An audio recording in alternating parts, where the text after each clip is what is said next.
Hey guys, welcome to lecture number 2, and today we're going to be talking about editing, which is one of the magical features of the filmmaking process that sets it apart from most of the art styles that it contains. You know, it's different from photography, it's different from acting, all these kind of things, because you're actually able to manipulate the time stream, as it were, and create a linear experience in a non-linear fashion by changing and rearranging the constituent parts of your movie. So let's get started with the idea of, what exactly is editing? Well, in order to answer that question, naturally, we have to go through and ask a different question, which is, what is filmmaking? And that seems kind of, big and grandiose, but it does matter sort of what your perspective is on the process of filmmaking to have a really clear picture as to what the editing portion is like. So sort of the big overview is that there are three big steps in filmmaking. And the first one is usually what they call pre-production. And this is the portion of filmmaking where you're doing all of the planning. So writing the script and hiring the actors and getting the directors and the crew together and figure out the locations and all the logistical stuff is pre-production. So that's all of the before you start working. And then the production phase, which is when you're actually in the midst of making the movie, shooting it. And that's when you have your camera out and you're doing all that work. And then the concept of post-production, which is when you have all your footage shot, but you're going to go back and you're going to edit the film together from all of the material that you've got, and you're going to add sound effects and music and color correction and all those types of things that are going to make it really gel together as an entire piece. So the way to think about this process is you can think of it as all of those steps as being sort of completely different disciplines. And in a lot of senses they are, because they require a lot of different skill sets. But the viewpoint that I like to come at this from is that all of those steps, the ultimate goal and the ultimate core of the process at every step of the way is actually another kind of writing. So, you start off with your script, right? The first sort of writing that you do is actual and sort of normal writing.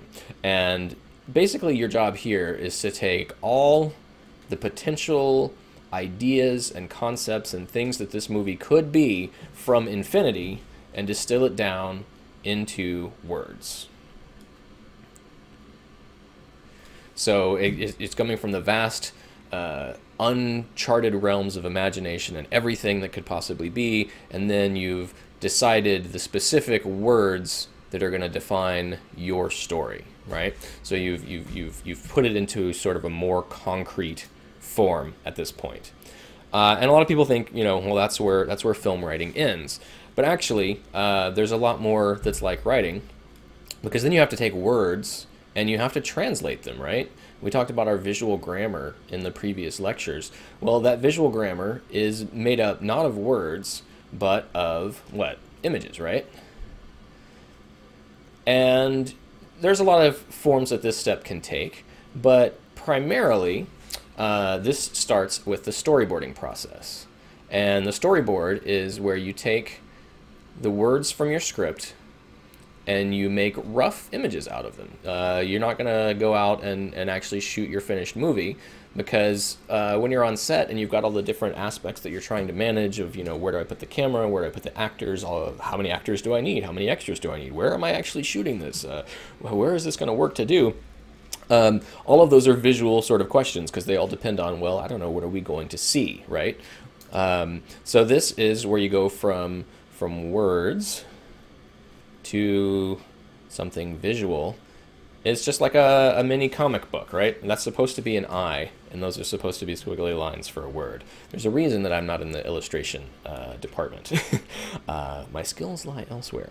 So a storyboard basically is like a little comic book where you have panels that are set out that represent the key frames of the action within your movie. And there can be a lot more to it. You can have description and things like that, but this is where you'll have your little stick figure guy, and you say, oh, he's walking this way, and then the stick figure guy finds I don't know, what does he find? He finds a sword. Ooh, nice sword. And he's like, hey, cool, a sword. And then we see a close-up on his face, and he's smiling because he's got this awesome sword. And then, I don't know, he's hanging out here with his sword and gets run over by a car. I don't know. Great story, fantastic ending. I think it's gonna win. I don't know, an Emmy, Academy Award. I don't know. I don't want to set my sights too high. Anyway, so that's the basic idea of a storyboard. And so you've then taken the written language. We'll assume that there was actually a very cunning and clever script that went into all of this before somebody just haphazardly made up this story, like I did on the spot. But now we have it in the visual language. Now this process of drawing these things out it's another way of writing. It's writing the same story, but using images instead of words. So then the next step in writing that is to take those little still images, our pre-visualization, as they like to call a lot of that. You know, so here's your sort of comic book storyboards. And then we got to put those and make actual moving footage out of it. So that's where the video camera, or let's draw a stylized old style film camera. You know what the thing on the top is? That's what loops the film around, right? Don't see that these days. To a film camera. And so we're going to translate these drawings into frames of film. And again, this is a creative process. This isn't a straight translation. This isn't just an adjustment. It's a creative writing process. Just like you had to use sort of creativity and imagination to create images out of the words because it's more concrete, your images from your camera are going to be even more concrete than what is here in your storyboard pages, because your storyboard pages don't have usually the actual locations and the actual actors, and there's actually obviously no motion in them. So the things that were more sort of implied here are more specific here with your camera, and so you've interpreted still images into moving images, and that's like writing. It's a process where you are being creative and taking an idea from one place to the next. So that gets us back to where we were with editing. What you get out of the camera is a series of images, and you know, if we pretended that we were working in the old days of film, just let me be nostalgic for a minute, then it would basically look something like this, and you'd have moving images of things walking across the frame. Fantastic illustration, Maxwell. Why don't you get a job doing this for a living? So this is what you've got. You've got a film strip here. It's a bunch of still images that, you know, when viewed together is a moving image. But what we've got to do is turn that into a long, continuous story that plays linearly. So I guess the difference here is that we've actually got multiple film strips. We've got all kinds of different scenes